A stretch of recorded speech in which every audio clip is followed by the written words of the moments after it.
থেকে বান্দরবন, বান্দরবন থানচি, থানচি থেকে 15 কিলোমিটার দূরে আমি দাঁড়িয়ে আছি।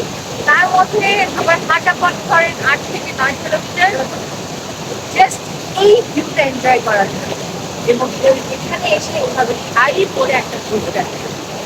তো এই জায়গাটা মানে এত সুন্দর এবং পুরা যাত্রা পথ, হ্যাঁ, শান্তিতে আমরা যখন ট্রলারে উঠছি তখন থেকে শুরু করে এই পর্যন্ত প্রত্যেকটা মুহূর্ত, প্রত্যেকটা রাস্তা এত সুন্দর ছিল। প্রাকৃতিক যেমন এনজয় করার মতো ছিল, তেমন হচ্ছে মানে পানি পার হয়ে আসতে হয়েছে। সব কিছু মিলে এত সুন্দর অভিজ্ঞতা ছিল বলার মতো না। এবং শেষ থেকে যখন এই নাফাকুমের ঝর্ণার কাছে দাঁড়িয়ে আছি, মানে আমি একদম স্পিচলেস।